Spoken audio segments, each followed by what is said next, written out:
What's up, everybody? Happy Saturday. Hope you all are having a great day so far. Um, yeah, I'm doing this review like a whole day later because I had to work yesterday and I'm tired of shit. I was so tired when I got home last night. I said, yeah, I'm gonna go to bed and do this damn review tomorrow because I was exhausted by the time I got home. Like, it was late last night, and I was like, yeah, I could barely keep my damn eyes open last night. All you would have saw in this video yesterday, if I would have did this video yesterday, all you would have saw was my eyes closing and me snoring. That's all you would have saw and heard. I'm telling you, that's how tired I was.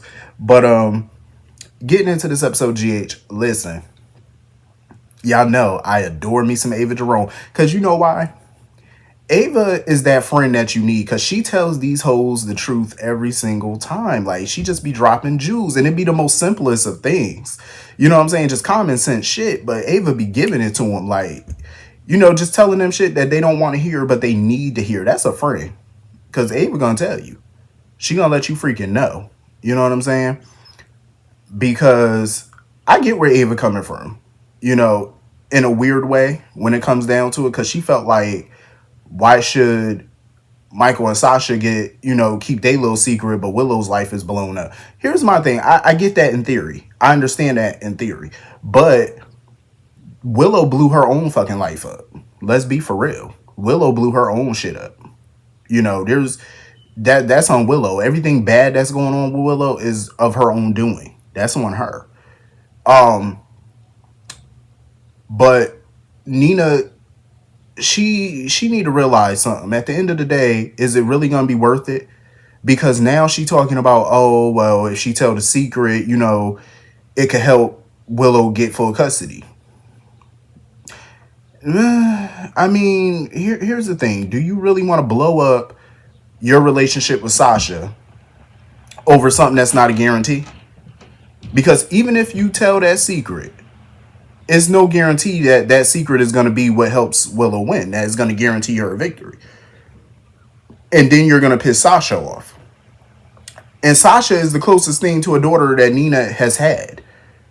She's been more of a daughter to Nina than Willow has. So why would you mess that up?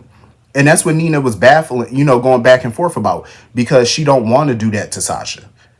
But she wants to help Willow, but she don't want to hurt Sasha. But then on the other hand, she feels like maybe it wouldn't be so bad if Willow did lose custody because she knows that if the first chance Drew gets, he's going to whisk them away to DC.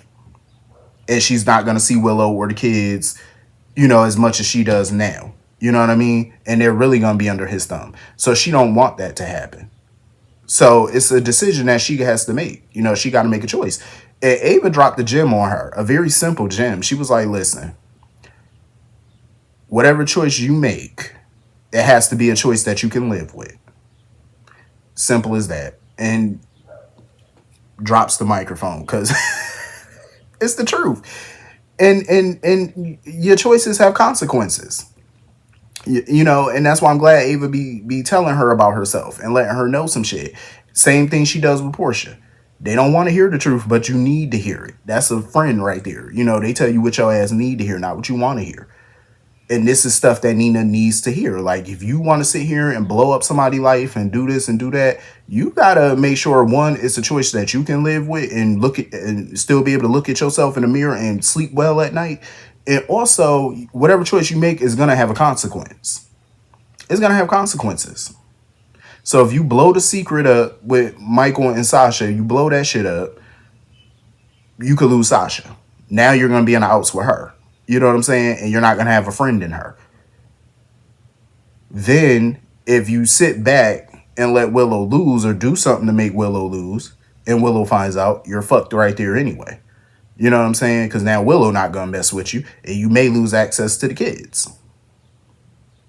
So it's like, damn if you do, damn if you don't. I mean, you might want to be Switzerland on this and just stay out of it altogether and not make any move. Just mum's the fucking word at this point. You know what I'm saying? Because not many people know that the baby is Sasha, so you can get away with that. You know what I'm saying? Just be quiet at this point. I would, man, please. I would be straight up Switzerland right now. I would just, I wouldn't even get involved if I was her. I would shut my mouth. I wouldn't lean this way and I wouldn't lean that way. I wouldn't go this way or that. Nope, I'll stay right here in the middle and be neutral. Not a damn word. Because when Rick came and wanted to talk to her about her testimony, now she got a decision to make. What you gonna do?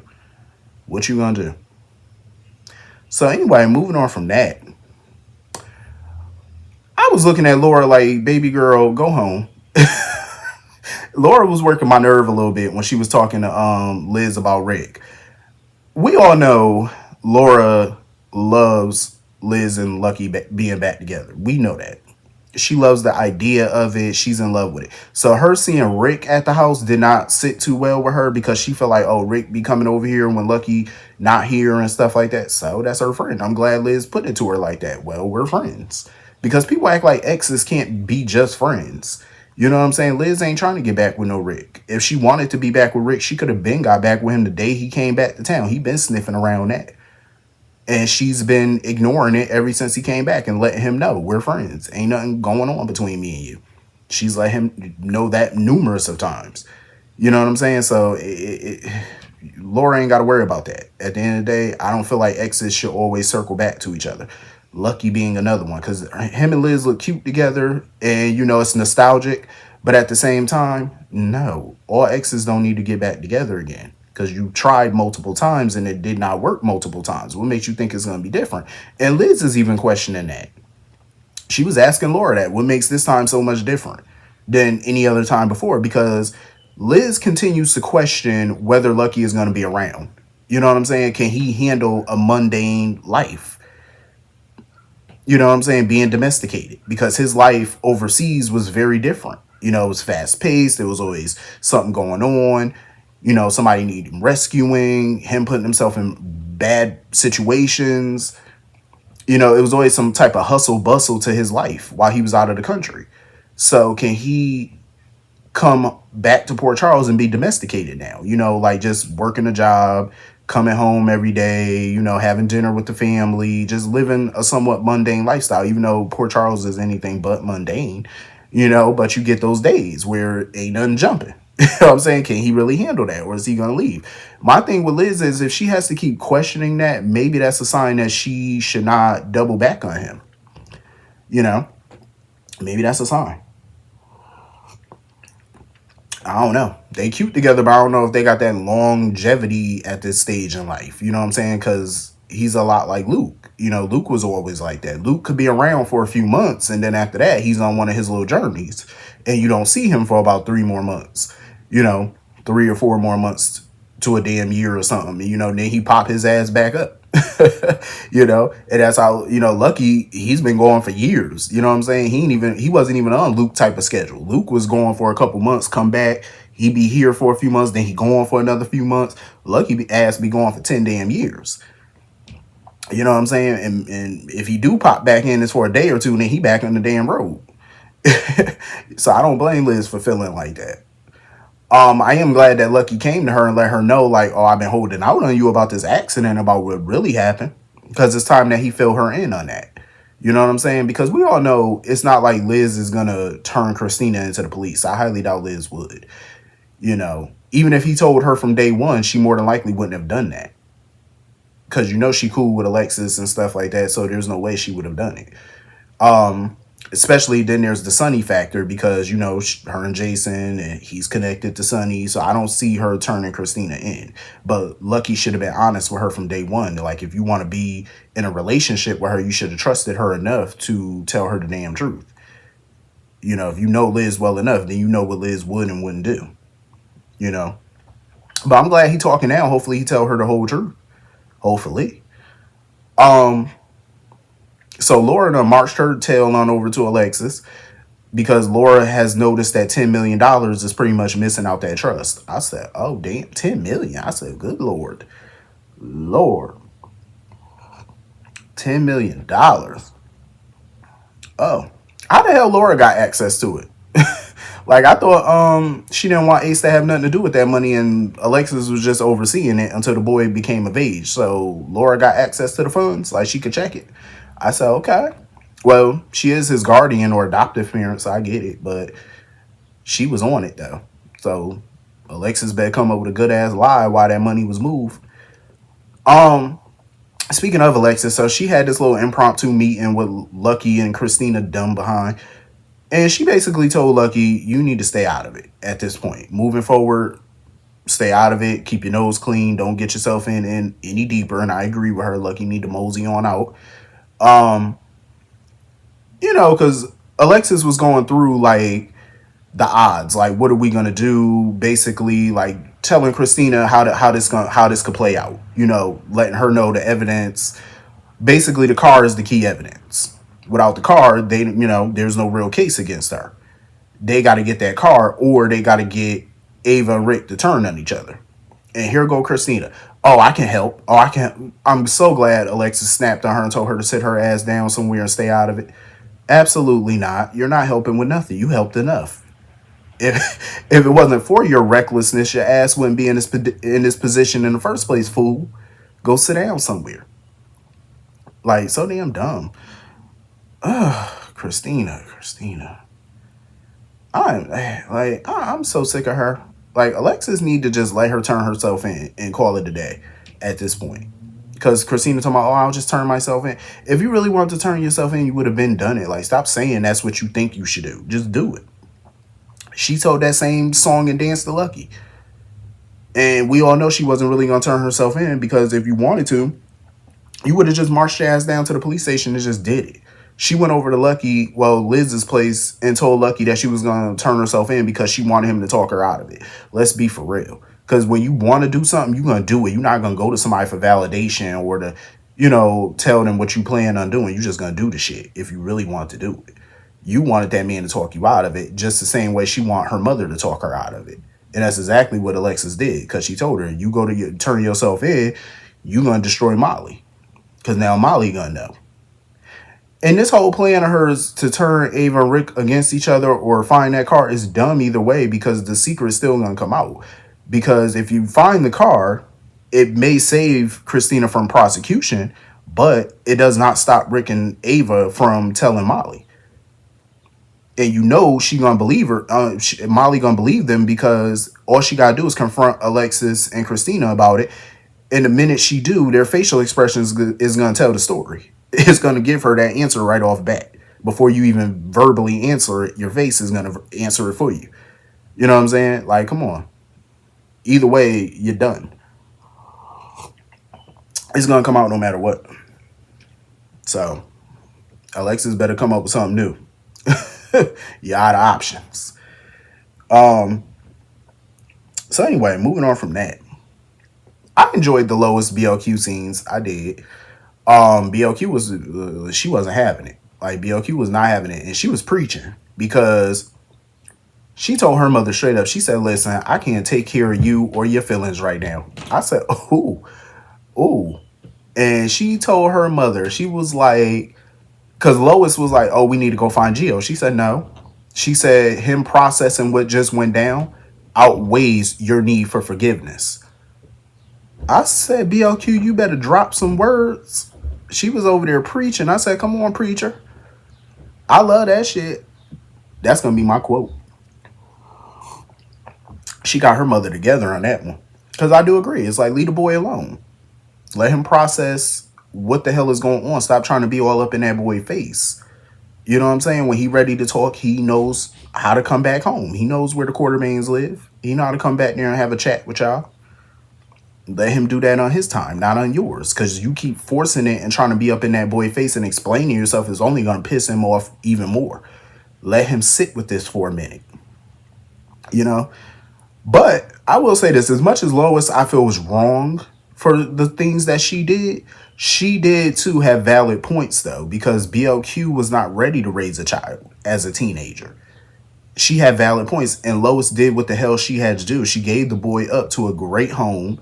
Somebody who provided for him, who loved him, who cared for him, taught him morals and values and stuff like that. She made sure he was good. And at the same time, granted BLQ her freedom to live her life.